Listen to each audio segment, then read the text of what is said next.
Motion of thanks to the president అని president పార్లమెంట్లో మాట్లాడిన దానికి థ్యాంక్స్ చెబుతూ ఒక పెద్ద డిబేట్ ఇండియన్ పార్లమెంట్లో ఈరోజు మొదలైందనమాట. ఈ డిబేట్ సందర్భంలో అనవసరంగా, అంటే ఒక రకంగా అనవసరమనే చెప్తాను నేనైతే, మీకు కూడా అర్థమవుద్ది ఎందుకు అనవసరమని.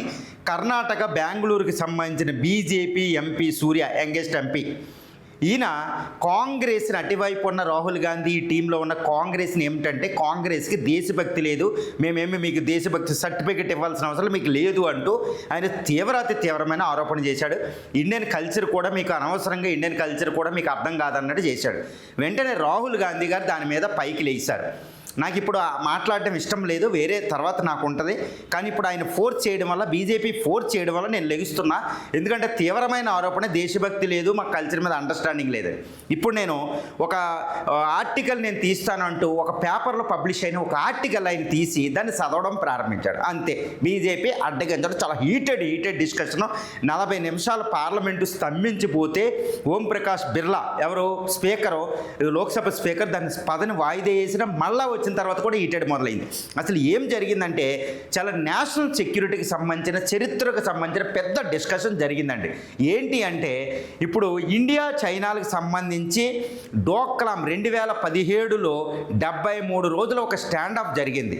అంటే ఇండియా చైనాలు ఆర్మీలు యుద్ధం దాకా వెళ్ళిపోయినాయి అనమాట.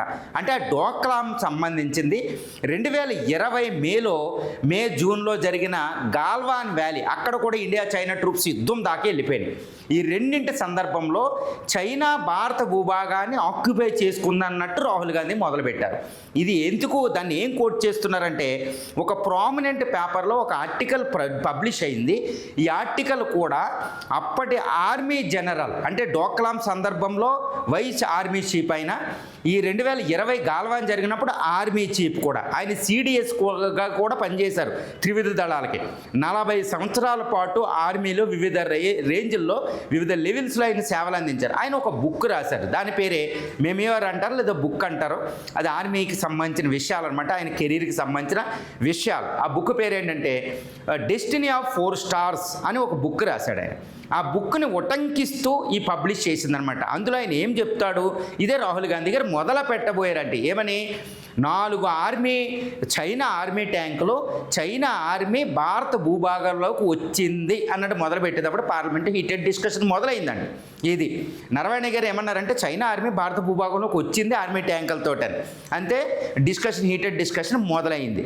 దీని మీద బీజేపీ ఏం చెప్తుందంటే, ఇది అన్పబ్లిష్డ్ బుక్, ఈ మెమోయిర్ ఆఫ్ 4 స్టార్ అనేది అన్పబ్లిష్డ్, కాబట్టి దీనికోసం మాట్లాడడానికి పార్లమెంట్లో 359 రూల్ ప్రకారం ఆమోదించబడదని స్పీకర్కి చెప్పడం వల్ల parliamentary affairs minister Kiren Rijiju చెప్పేటప్పటికి స్పీకర్ ఆపడం జరిగింది.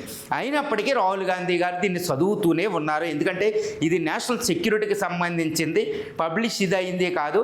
ఇక్కడ నరవణే గారు పబ్లిష్ ఆర్టికల్లో చెప్పారు, పేపర్లో పబ్లిష్ ఎందుకంటే ఇంకా బుక్తో మాకు సంబంధం లేదనుకుంటూ రాహుల్ గాంధీ గారు మొదలుపెట్టారన్నమాట. కానీ దాని మీద చాలా హీటెడ్ డిస్కషన్. అమిత్ షా లేవడం, రాజ్నాథ్ సింగ్ రక్షణ శాఖ మంత్రి, అప్పుడు రక్షణ శాఖ మంత్రి కూడా దీని మీద చాలా గట్టిగా మాట్లాడడం జరిగింది. అక్కడ మోడీ గారు కూడా అదే సందర్భంలో అక్కడ ఉండడం జరిగింది. ఇక్కడ సూర్య అనేది జాగ్రత్తగా నెమ్మదిగా కూర్చున్నాడు అనమాట. మొత్తం గొడవ పెట్టని నారదుల్లాగా జరిగిందనమాట. ఆయన యంగే కానీ ఇష్టం వచ్చినట్టు లెగిసాడు అంటే కాంగ్రెస్ని తిట్టడం, మరి ఆయన ఏ పదవి ఆశిస్తున్నాడో అయితే మనకు తెలియదు. తర్వాత రాహుల్ గాంధీ గారు ఇదేమంటారంటే, నేను అపోజిషన్ లీడరు, నా మైక్ని ఆపడం కూడా కుదరదు, ఒక్కోసారి మైక్ ఎందుకు ఆపుతున్నారు అంటూ ఆయన అలాగే నిలబడిపోవడం, ఒకరికొకరు అరుపులు కేకలన్నమాట. ఇప్పుడు డోక్లాంలో ఏం జరిగింది 2017 అంటే, డోక్లాం అనేది అది భూటాన్లో భూభాగం, కానీ ఇండియా భూటాన్ల మధ్య ఒక ఒప్పందం ఉంది. దాని ప్రకారం ఏంటంటే, భూటాన్ చైనా భూభాగాన్ని భారత ఆర్మీయే కాపలా కాస్తుందన్నమాట చైనా నుంచి. చైనా భూటాన్లో కూడా 770 చదరపు కిలోమీటర్లు మాది అంటుంది. కాబట్టి ఇండియన్ ట్రూప్స్ ఈ డోక్లాం 2017 ఈ జూన్ 19 నుంచి ఆగస్టు 28 వరకు 73 రోజుల పాటు చైనా ట్రూప్స్ డోక్లాంలోకి వచ్చి ఒక రోడ్డు నిర్మించబోయి.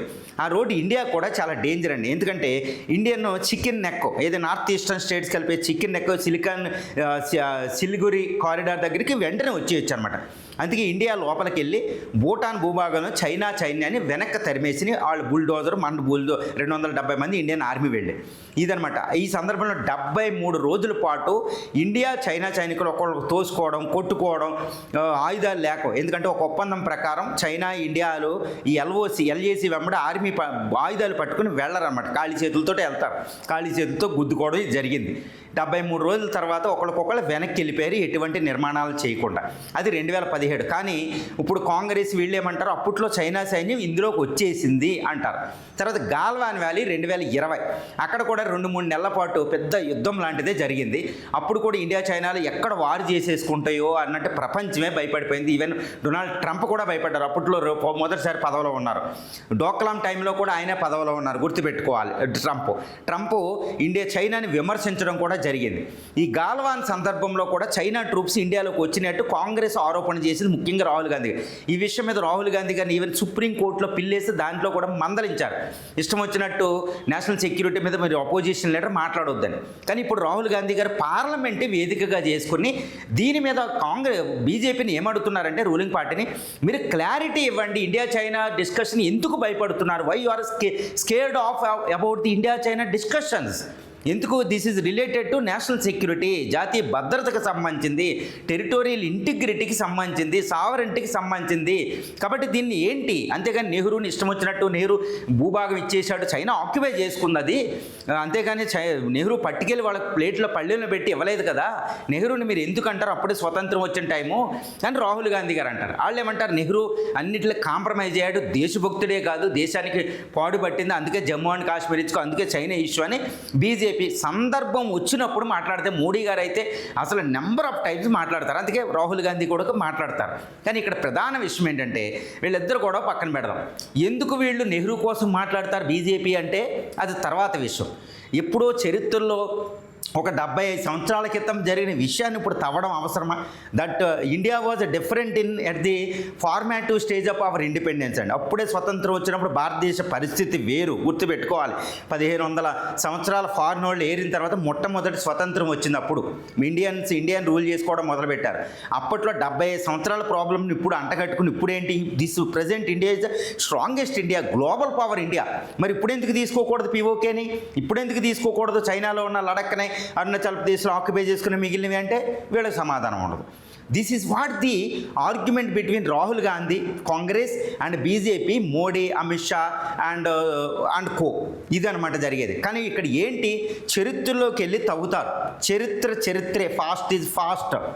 కానీ ఇప్పుడు ఏం జరగాలి, ఏం చేయాలనే దాని మీద కన్స్ట్రక్టివ్ డిస్కషన్ లేదు. రాహుల్ గాంధీ గారు అడిగేది ఏంటంటే, రాహుల్ గాంధీ గారు ఇప్పుడు నేషనల్ సెక్యూరిటీ మీద డిస్కస్ చేయండి, ఇండియా చైనా బోర్డర్లో ఏం జరుగుతుంది, వాస్తవాలు మాకు చెప్పండి, కంట్రీకి వాస్తవాలు చెప్పండి. బీజేపీ దాన్ని దాటేస్తుంది. కాబట్టి మీరు ఏదో దాచేస్తారని రాహుల్ గాంధీ అంటారు, వీళ్ళు సరిగ్గా చెప్పరు. కానీ ఇక్కడ ఒకటి, బీజేపీ కూడా, ప్రభుత్వం కూడా అన్ని విషయాలు, నేషనల్ సెక్యూరిటీకి సంబంధించిన విషయాలు బయట పెట్టడానికి ఉండదు అనేది రాహుల్ గాంధీ గారు కూడా తెలుసుకోవాలి. ఏదేమైనప్పటికీ ఇది ఒక డైవర్షన్ పాలిటిక్స్. ముఖ్యంగా ఇప్పుడు బడ్జెట్ సెషన్ జరుగుతుందండి. బడ్జెట్ సెషన్ అంటే చాలా ఇంపార్టెంట్ సెషన్. ఒక budget next year economic policy ఎంత ఉంటుంది, సంక్షేమం ఎలా ఉంది, దీన్ని మాట్లాడుకోవాల్సిన సందర్భంలో ఈరోజు అనవసరంగా పాతకాలం చైనా గొడవలు బయటికి తీసుకుని, నరవణే గారు ఏదో ఆర్టికల్లో చెప్పిన విషయాన్ని బయట తీసుకుని మొత్తం డైవర్ట్ అవుతుంది. ఇలా 4 రోజులు ముగిసిపోద్ది. మళ్ళీ చిన్న వాయిదా తర్వాత budget, finance bill, appropriation bill pass చేస్తారు. బడ్జెట్ మన నెత్తి మీదకి వస్తుంది. అంతేగాని సంక్షేమం ఉందా, ఇది కన్స్ట్రక్టివ్ డిస్కషన్ అక్కడ చెయ్యాలి. మరి కాంగ్రెస్ తప్పు చేస్తుందా, ఈ రూలింగ్ బెంచెస్ తప్పు చేస్తున్నాయి అనేది ప్రజలే నిర్ధారిస్తారు. కానీ పార్లమెంట్ కన్స్ట్రక్టివ్ డిస్కషన్ ఉండాలని మాత్రం అందరూ కోరుకుంటున్నారు.